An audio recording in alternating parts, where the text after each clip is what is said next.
Good morning, everybody, and thank you for joining the call today. So this is going to be the first session of our new concept that we call "What is Best for Africa," WiBA. And then let me just start by sharing my presentation with you. Will be then easier to take it from there. Okay, I believe you can all see now, correct? You're able to see. Okay. Okay, so let me first of all explain roughly how we're gonna run the call. So this is a new concept, and then as every new concept, so your feedback would be very much appreciated. But the way we're gonna run it, I'm gonna start by first of all doing a presentation, just setting the scene about the topic of today. After the presentation, then we can move into a Q&A session. I will be responding to your questions, and you can ask questions. Either you can use the chat command. If you look below, you can see close to the share button, or you can go to the click more. You can see the chat. Or another way, what you can simply do, just unmute yourself and ask me the question directly, and I will respond. So I'll make sure that I respond to as much question as possible, as many questions as possible. And after that, I might open up the floor if people would just want to, let's say, communicate between themselves about the topic. So just have a floor discussions. So this is how we're gonna run it. So does it feel okay? Could somebody say yes or nay, please? Yes. Okay. Yes, that's fine. Okay, thank you, guys. So let me say, because it looks like there might be somebody else. Okay, there's a couple of people in the room waiting. Okay, that's fine. Okay, let me just make the start then. So I will start by, okay, now I believe you can all see, if you can go. So let me just first of all take you through the content of the talk today. So initially I'll start by introducing to you very quickly renewables in Africa. I think most of you will know the company by now. But if there's any new people that are not familiar to what we're doing, I'm going to be taking you through what we do very briefly. Then we're going to kick up with the WiBA conversation, which is what is best for Africa. So why, what, looking at what can we expect for a good trade deal. So look at the different offers that are basically on the plate for Africa. And then after that, moving into looking at a quick idea of what a clean energy trade policy look like. And finally, we might attempt to answer the question, who got the best offer for Africa? So this is what we're gonna do. So first of all, renewables in Africa. So who are we? So renewables in Africa, it's a clean energy engineering consultancy.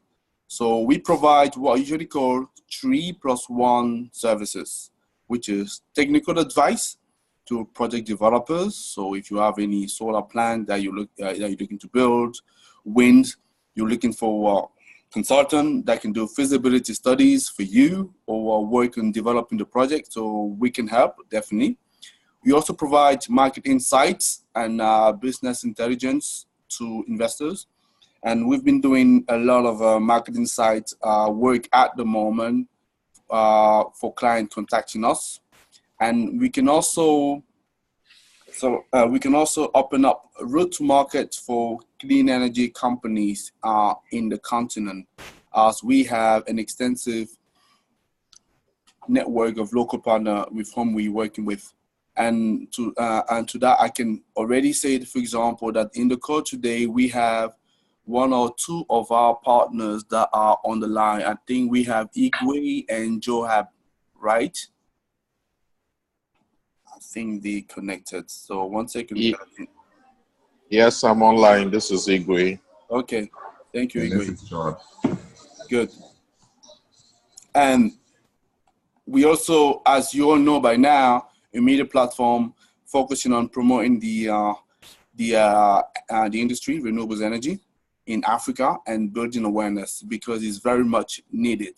As you can see very quickly here, that's a snapshot of our homepage for the website.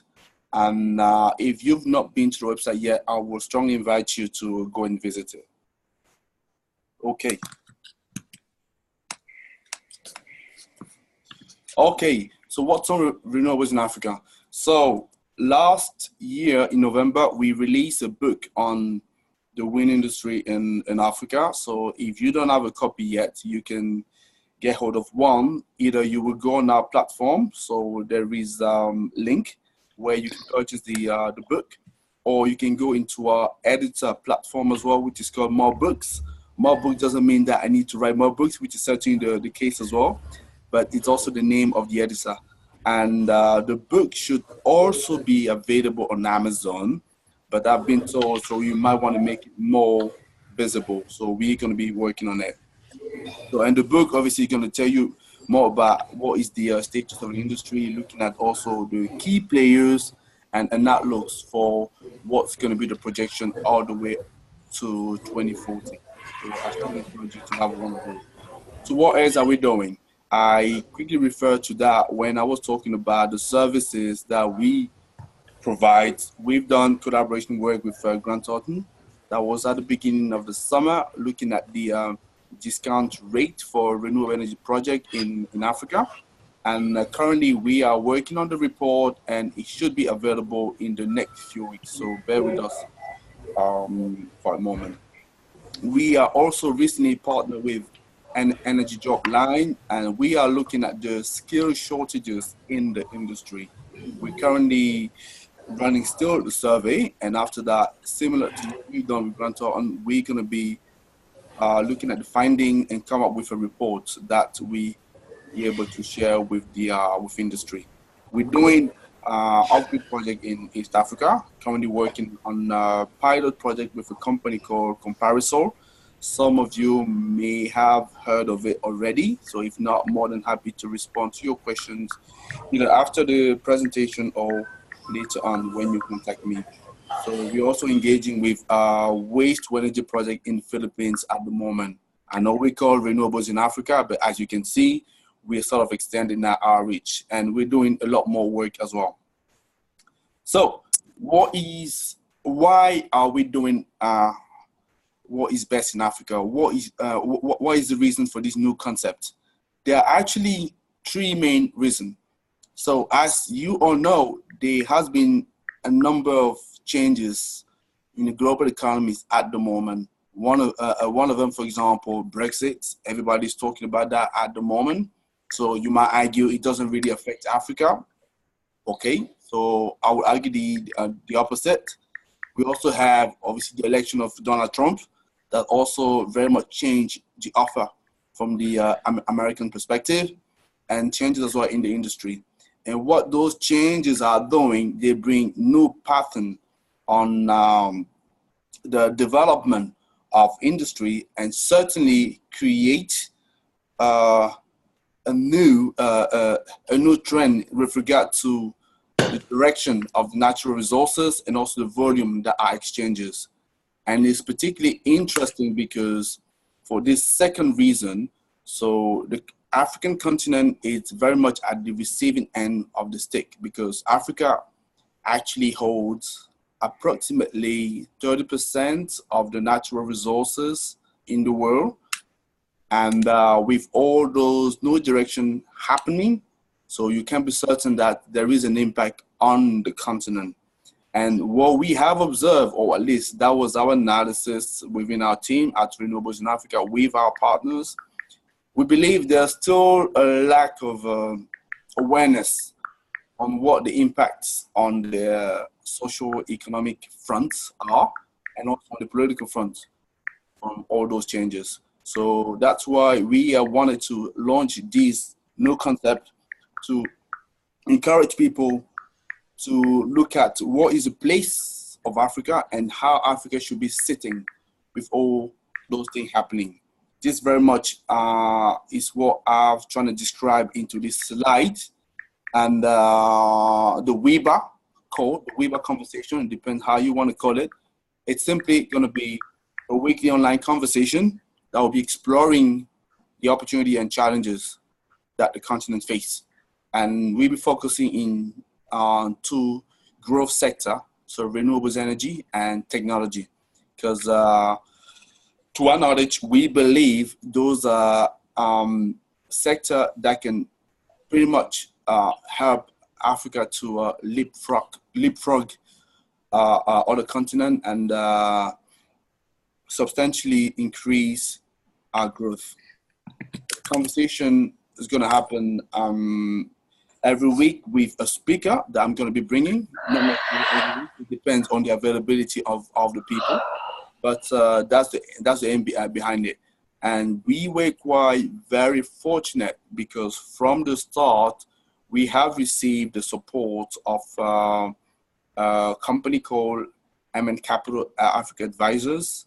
They were very, very supportive of the concepts, and this is already a tremendous help that we are receiving. So we're going to be working very much hand in hand with them.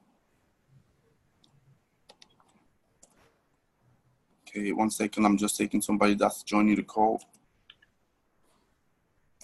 Okay, so a good trade deal. So what can we expect for that? First of all, what are we calling a trade deal?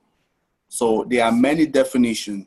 To keep it simple, and I'm sure all of you have an idea what a trade deal means, so I'm not trying to be professional here, but I would simply say that it's a commercial agreement between states about their trade relationship. And you can have a trade agreement between two countries, in which case you'll be talking about bilateral agreements, or it can be multiple countries, dealing all together. In which case you talk about multilateral. And essentially, a good trade deal should be achieving three, I would say, key objectives. There are certainly more, but according to me, these are the one that we should have in mind when we're talking about what is good for a country when they start negotiating with counterparts. You'll be looking at the elimination of tariff or non-tariff barrier. So what I mean by non-tariff barrier here, so I'm talking about all those barriers that I would say will stop the import and the export commerce between countries and wouldn't improve that per se. So those barriers, for example, could be delays at customs. It could also be subsidies, or it could also be red tape. Any red tape that you can think about, and that's what you call the non-tariff barrier. And the tariff barrier is pretty much self-explanatory. So those are the tariffs that are applied by a country. An example is very recently the tariff that the US has been applying or is thinking of applying to China. I think it was about $200 billion. So if it goes ahead. And the second objective for a good trade deal, you want to be looking at increasing market opportunities for all the different parties that are involved. So that's a key objective here. So you want to make sure that you create possibility for people to expand their markets and increase their growth. And ultimately as well, you want to bring down the costs of goods and services and improve as well the welfare and the livelihood of people. So just a second, I can see somebody's been, okay.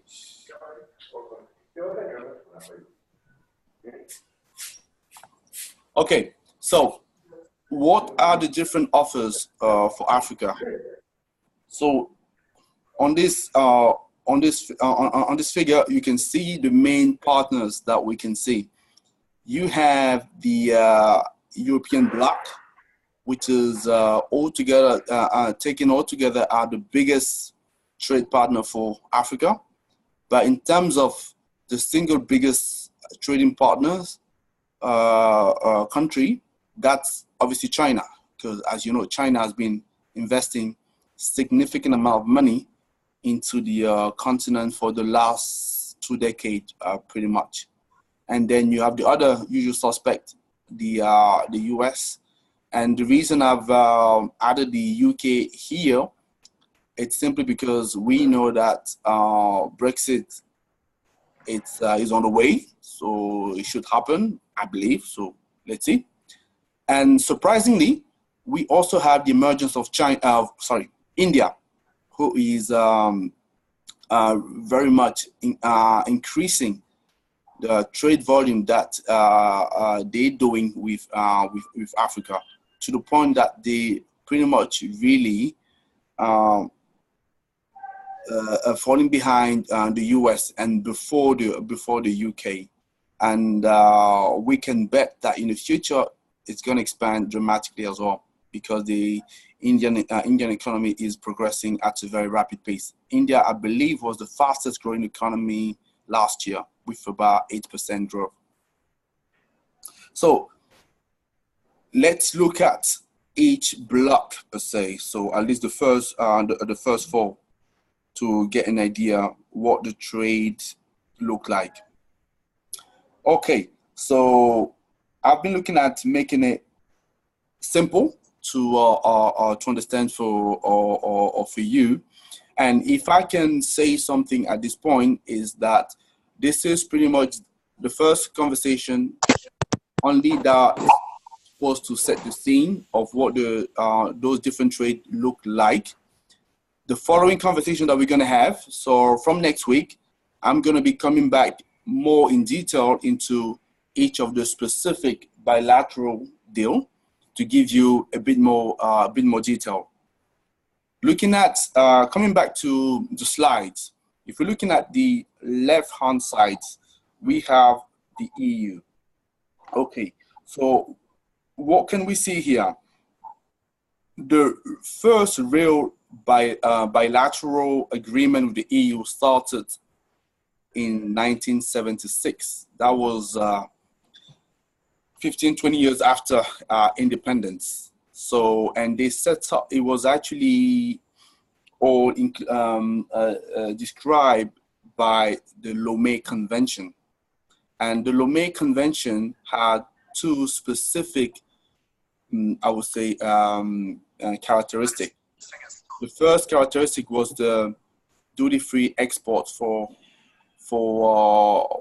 countries from the ACP region. So you're talking about Africa, Caribbean, and the Pacific area, and they had preferential access to for some of the product to the what was called at the time the Economic European, I believe, Community, EEC. So I'm hoping I'm right with the description here.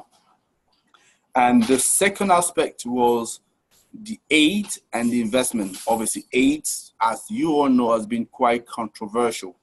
So the aid was managed by the European Aid Fund, and the investment was managed by the European Investment Fund. So that was set up in the Lomé Convention, Lomé, which is the capital of Benin. And that trade framework lasted all the way until 1999, and it was replaced in 2000, the year 2000, by the Cotonou Agreement. So you might be wondering, why was the need to replace that framework? I think the biggest reason, I would say, was the emergence of the single market, the European single market, because the European Union was in construction, and with the emergence of the single market.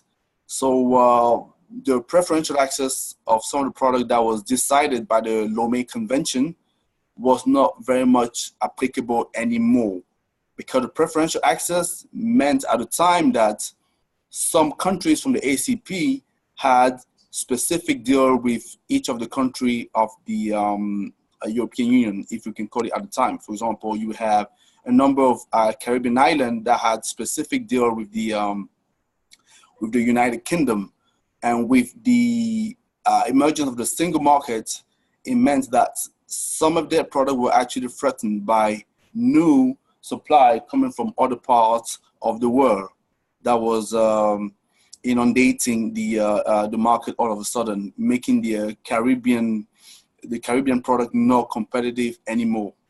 Yeah. So the Lomé Convention was then replaced by the Cotonou Agreement, and the Cotonou Agreement had also specific specific element there.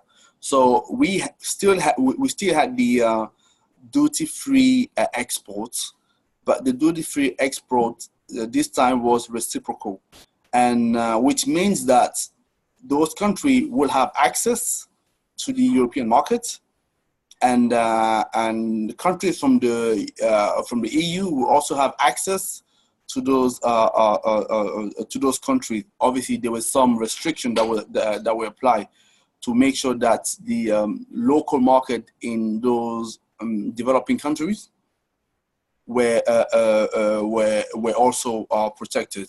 I have to say that the agreement that we see here, the EPAs, which stands for European Partnership Agreement, it's also very specific to the Cotonou Agreement, developed from 2008.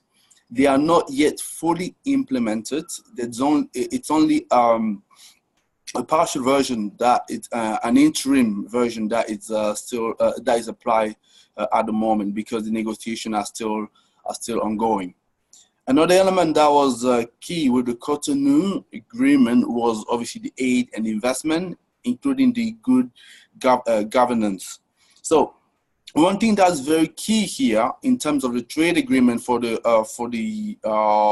EU, especially in relation to our topic, the clean energy, was the recognition in 2010 of the climate change challenges, meaning that mitigation and adaptation to climate change needed now to be added to the agreements for between different countries, especially developing countries were subject to a lot of the impact and consequences from climate change, and they needed, I would say, some support from the richer countries. So, as we know, the UK, it's moving from Europe. And recently, Theresa May has been traveling in Africa, 3 countries, Nigeria, Kenya, and South Africa. And you might be wondering, what is the key objective for the UK? And I believe it's important for African countries to understand what they want. So the UK is looking for essentially two objectives here. The first objective is to maintain the EU deals that were there before. One second. Was the EU the first objective of the UK is to maintain the EU deals that was struck with African countries, but also to increase the trade. Why increase the trade? Because it's we believe that with the departure from the single market, there might be some deficit in terms of the trade. And UK being one of the largest investor from the Africa energy sector, we can bet that for the clean energy sector, all of a sudden we might start seeing a lot more company from the UK investing into the continent. So that's one thing also to keep in mind. So I would say we pretty much want to be looking at what's going to be the negotiation between the European bloc, to know as African country how how to position itself. Okay, now moving on to our next agreement. So China and US here. So China as well started the agreement with Africa back in 1978. That was at a time when China was changing the whole economic model to become a lot more driven by markets. And with economy growing over 2 decades pretty much, they needed more energy, more power. Obviously, where did they look for to get that power? Obviously, Africa. And they started putting together a specific program, which is called the FOCAC. That's the forum between China and Africa. It's happening every 3 years, and essentially based around putting in place duty-free export and preferential access for some of the products for some of the African product to Chinese market, and vice versa as well. And it was also focused on help developing loans from China to Africa. I know, especially recent days, there has been a lot of talk about the loan and potentially the debt African country would have toward China. So it's quite controversial at times. So I'm not going to detail that just yet, because as I said, there's going to be a conversation going to be talking about that a bit more into detail. And obviously we also have the FDI, which stands for foreign direct investment. Again, for China, one thing to be very clear about here. So their last meeting between China and Africa was recently as well. I think it was last month. And what was quite significant also here in terms of clean energy space was actually the addition of the Sustainable Development Goals 2030 on the agenda. Because before it was not really the case, because much of the trade agreement of China to Africa was focused on infrastructure, so building rail, road, ports, and so forth. So now, with the SDG coming on board and China being one of the a big economy in terms of clean energy, so it can be expected that China will also now starting developing a number of projects on the continent. Now, if I'm looking at the equivalent from the US, which is quite similar in this case as well, they also started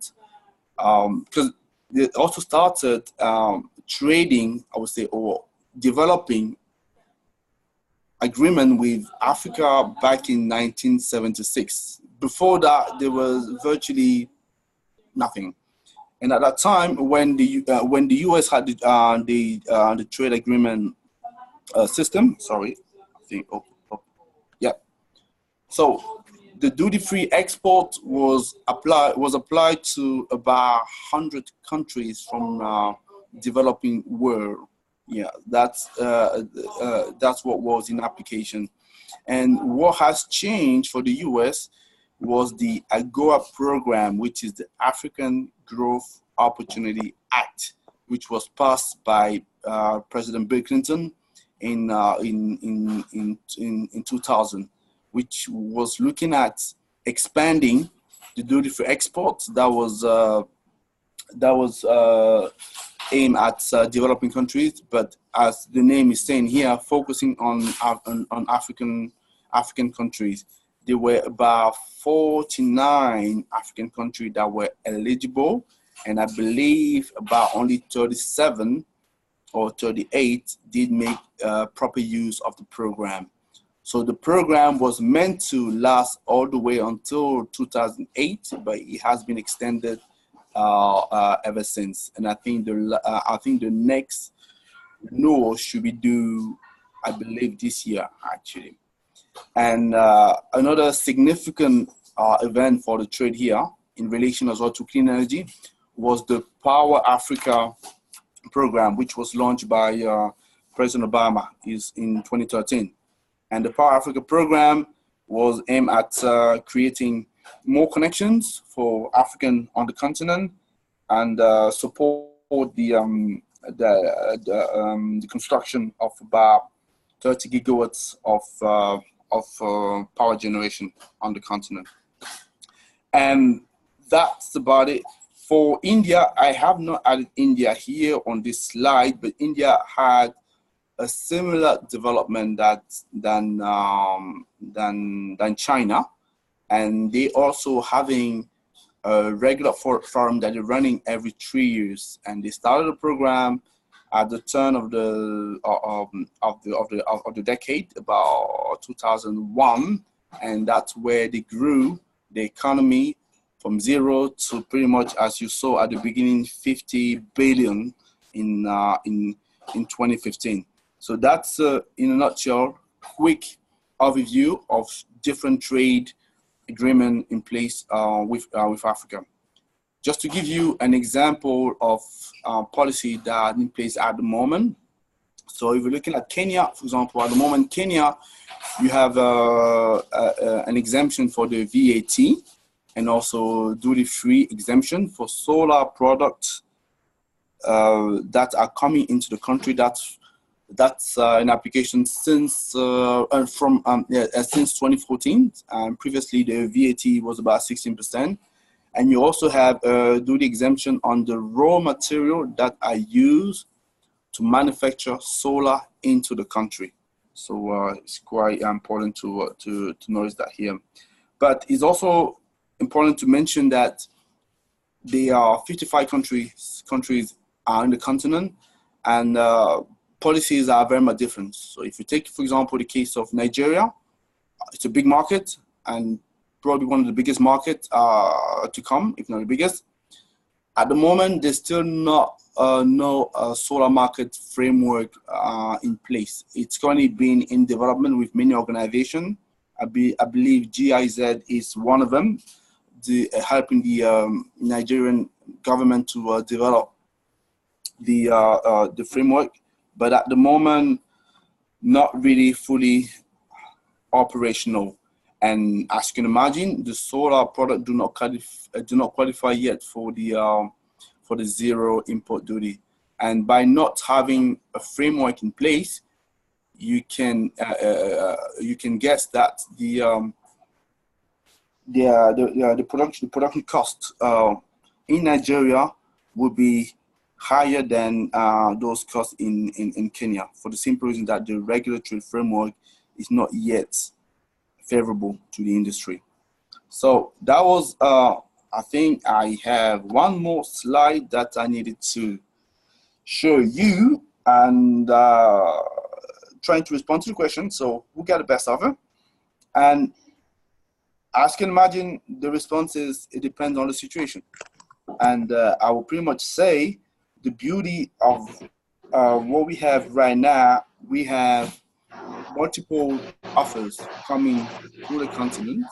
So from the EU to the US, China, to India, depending on how you want to be looking at the situation, you can pretty much afford now to pick and choose.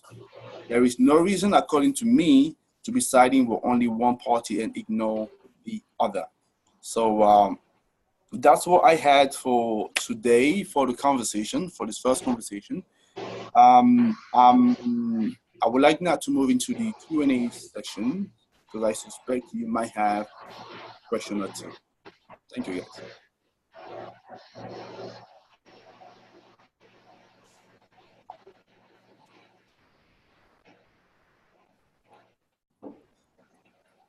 Okay, so, I can see I have one more question here.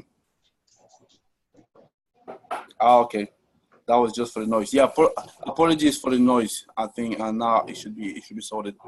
So, is there any question that I can? Like Christopher, I know you had a question for me. So, can you ask your question, please? So my major question for you is, maybe I'm jumping the gun a little bit, so what's your major take on the major barriers, that the major barriers to doing business in Africa, especially looking at the different countries, do you have any summary of, I know we're going to detail and it might depend, but if you're looking at it, what's major barrier? Okay, thank you, Igwe. Okay, I would say there are a few. So you have transport and logistic. That's one of the barrier. So by transport logistic, so you will see that if you're thinking of, for example, a solar panel that you want to be buying from China, you have the cost of the panel, and you need to add to that the shipping cost from all the from the factory in China all the way into your location, let's say in Ghana or in Nigeria, and it's pretty much doubled. You pretty much have to double the price of the panel that you have bought, or in China. So that's one of the main barrier.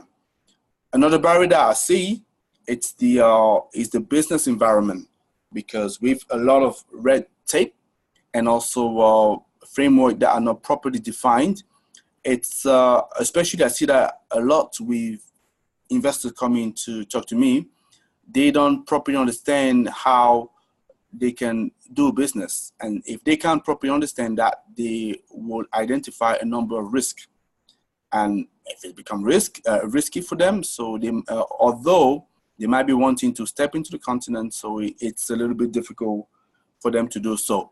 So that's one thing I guess African country will be might be wise working on. Obviously, you also have a third obstacle would be access to finance, because to do trades, so you need to have access to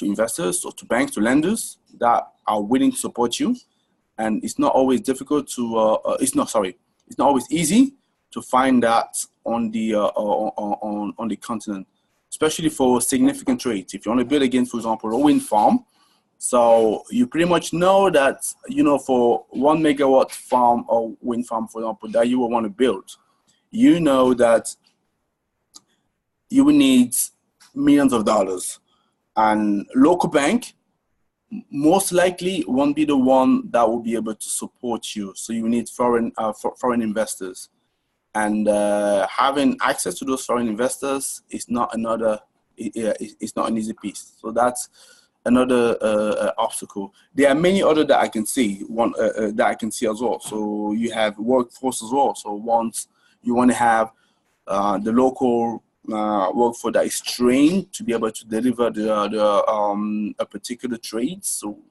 that you don't have to fly people from far away, because one of the things people are complaining on the ground, in the case for Chinese contractor, for example, it's that China will be funding some project, yes, but they will not really be training people on the ground. It's not always true. It's not always true, but in some of the cases, it is. They won't be training people on they won't be training people on the ground. They will bring their workers. So once the job is finished, they will go back. So this, obviously, as you can see, doesn't really facilitate the transfer, the skill transfer here, and that's another barrier. So yeah, that's just a couple of reasons that I can see. So hopefully, I think I have one more question that that I see. Is that okay, Igwe? Can I move on to another question? Yes, that's fine. Okay, so I can see another question from Joab here, and he's asking, so how many countries in Africa have duty-free solar products? And do you think duty-free solar products have a major impact in regard to implementation of green energy? Okay, interesting question. So the first part, so how many will have duty-free solar products? On top of my mind, I don't know, That's the simple answer. It's something that I can find out and share with you, Johab. I know a few countries like Kenya, I think Tanzania as well, or whatever. I believe Cameroon does have as well a duty-free solar product. I believe Morocco as well will have it. So there are a few, but the list I don't have it on top of my mind. And do you think duty-free solar products have a major impact in regard to the country implementation of green energy? I would say yes, because it's all about bringing down the cost. So if you're reducing the import duty and the VAT, you're bringing down the cost. Meaning that you're making a lot more project bankable, and also you are attracting investors into the country. Bear in mind that, for example, in the case of a solar panel, of a solar farm, you would have about 50% of the cost that is linked to either the solar panel or the inverters, and all of these, I would say, equipment coming from outside. And if you're applying duty import onto those to these costs, you can see how you can inflate very quickly the cost of a program. So by canceling those ones, yes, you do have a significant impact onto the green energy. Okay, I have another question as well that I can see. So, okay, let me read a question for you guys. Should we favor a trade deal that will favor infrastructure instead of clean energy over the rest, as is one of the main reasons Africa struggle to trade? Good question. So, should we favor? I would say,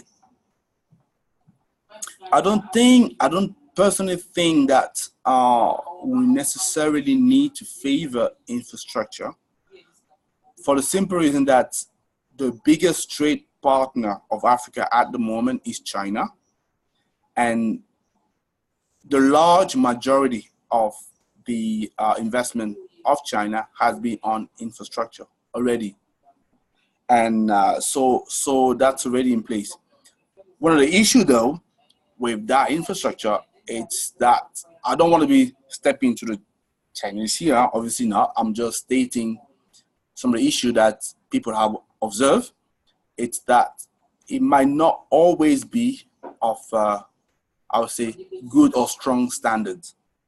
So I guess the money that's already here going to infrastructure might want to be sponsoring, let's say, stronger infrastructure with better standards, and not leave over the clean energy. Because I strongly believe that for an economy, because Africa at the moment, the population is growing, the economy is growing, and we also have the issue of urbanization of the rural town.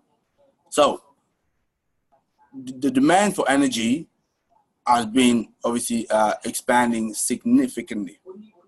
And for us to be able to meet that, we need to build more power plant. And there's essentially two ways you can do it. Is either you extend the grid, or you can actually use, you can also use some off-grid solutions.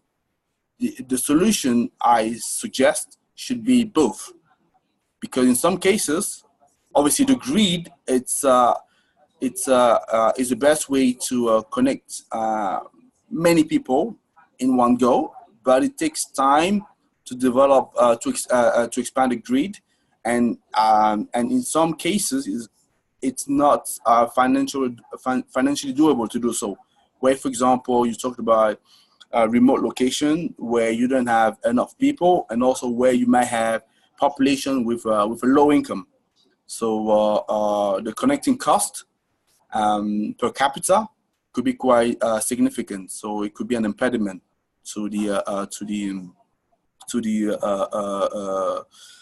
electrification. So it has to be a collaboration here. So between both solutions. So I don't think we need to favor infrastructure per se. I just think that it has to, we have to back, let's say, better project and better standards. So that's what I would say. So let me pick up another. We still have some good minutes. Okay. Oh, sorry. Okay.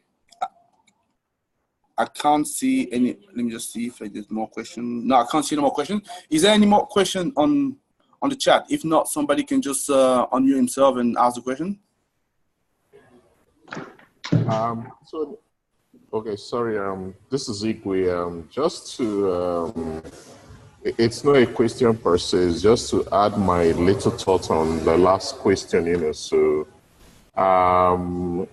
talking about infrastructure versus clean energy. If I'm not wrong, I actually think clean energy is part of the infrastructure. You know, so. And I believe I agree with you. You know, it's not cut and dry. It all depends, you know. So in terms of solutions, you know, it's not just the infrastructure that is the only problem. You know, we have we've talked about the policies and the regulatory environment that we have. If you look at some of the issues we have in terms of even the human capital development, you know, in terms of supporting even the infrastructure in place, you know. So for me, I actually believe that it has to be a mixture of everything that, and you have to look at, again, the different regions or the different countries, you know, what are their major challenges and face it. So that's what I think is just a mixture. And again, you need to look at what's the competitive advantage, you know, because yes, in Nigeria, where I'm from, yes, we can push clean energy, you know, because it's good for the environment. But the competitive advantage has to, you look at, we have a lot of oil, we have a lot of gas, especially gas. We have so many resources. So we might need to look at what's the competitive advantage and how do we make it count for the people, you know. So that's just, for me, it's just a mixture of, there's no cut and dry solution. You just need to look at what are the problems and see how we can have a mix, you know. So that's just a big contribution. Okay. Yeah, I think I absolutely agree with that. So that's yeah, that's great. Thank you, Igwe. I've received another question that's from somebody. I received another question that's for Christopher here. He's asking me, can you talk a little bit more about microgrids and mini-grid solutions as a way to lighten up rural Africa? Yeah, certainly, Christopher. I can talk about that. And thank you for your question.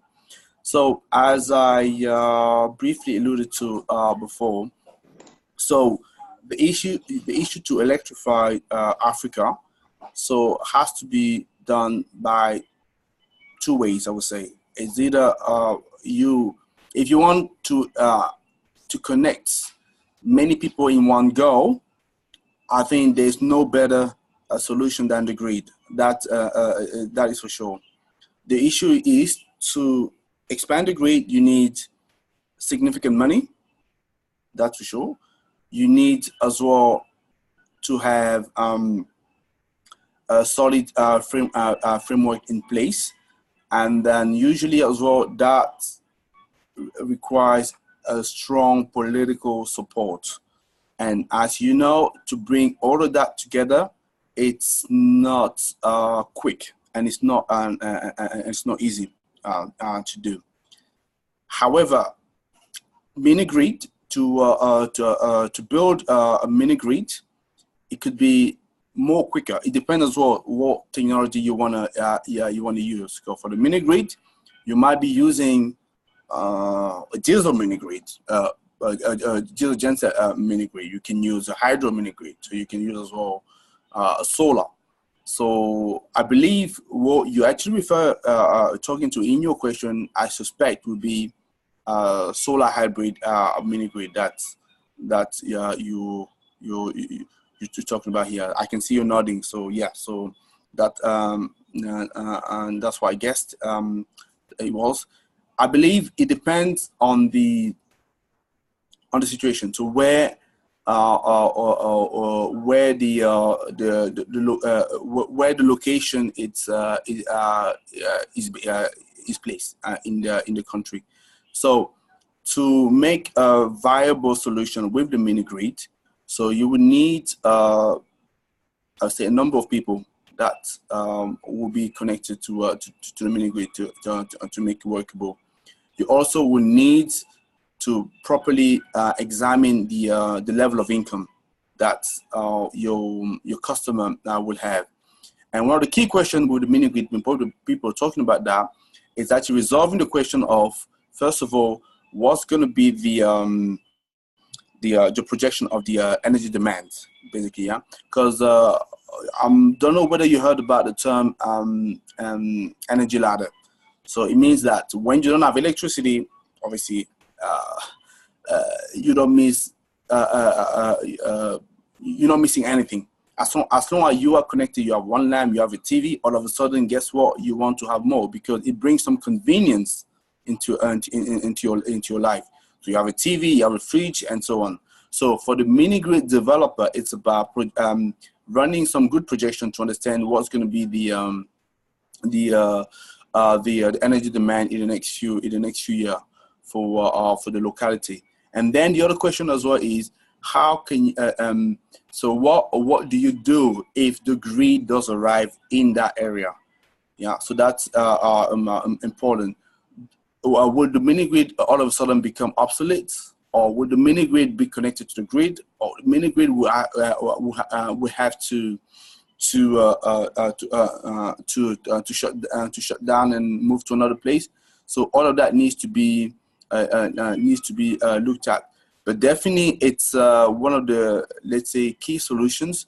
And I know, for example, in Nigeria, and I'm sure, I think you're in Nigeria as well, Christopher.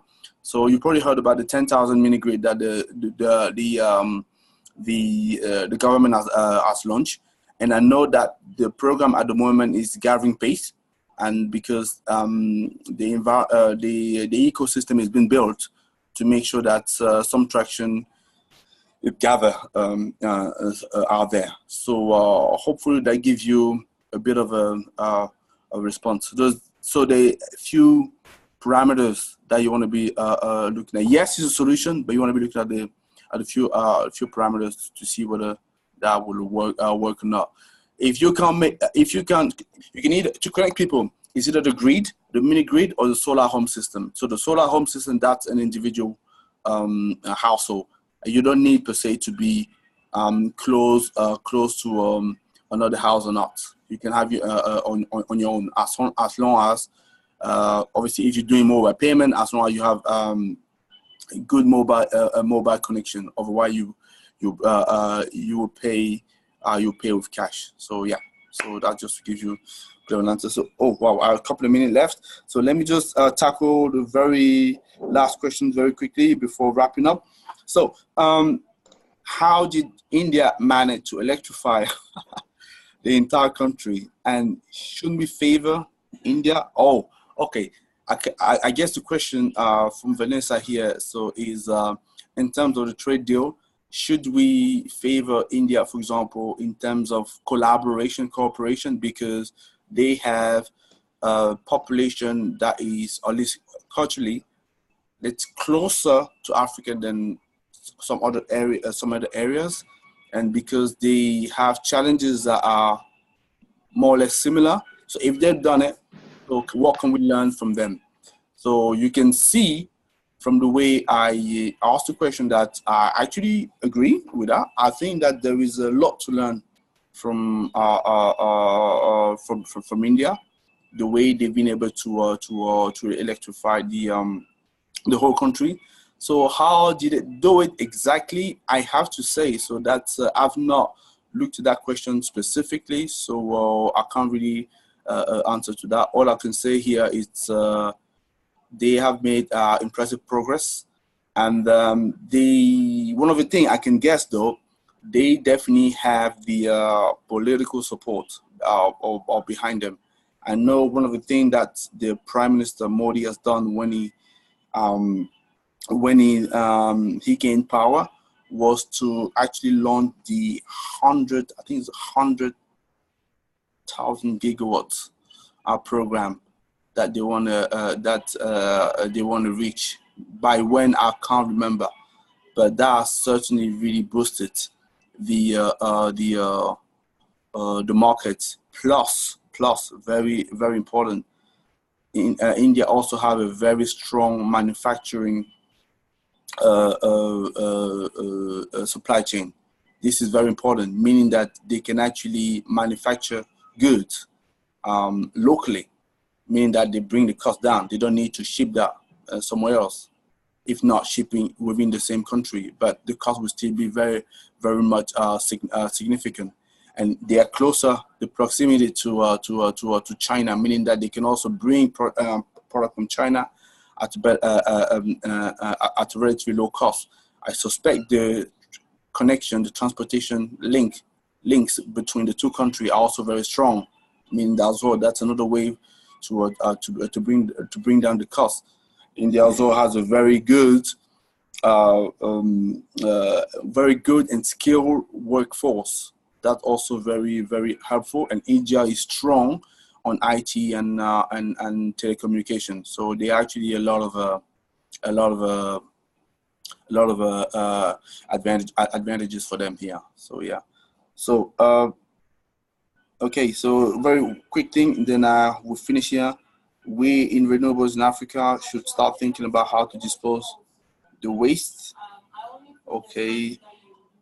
The influx. Okay, that's a very good topic, Christopher. So if you're talking about how to dispose of the waste from the influx of solar panel, battery, inverters, and the role of Africa in the sake of environment, yes, we can do that. I would suggest we run a conversation where we address that more specifically. So guys, it's 11:01 at my time here, so 10:01 GMT time. I can only say thank you very much for joining the conversation today. So this is a new concept. I'm very much looking for your feedback, so to make it better, to improve it, and hopefully you will stick with us. Thank you and have a great day. Thank you. Bye. Thank you. Yeah, thank you. Thanks, bye.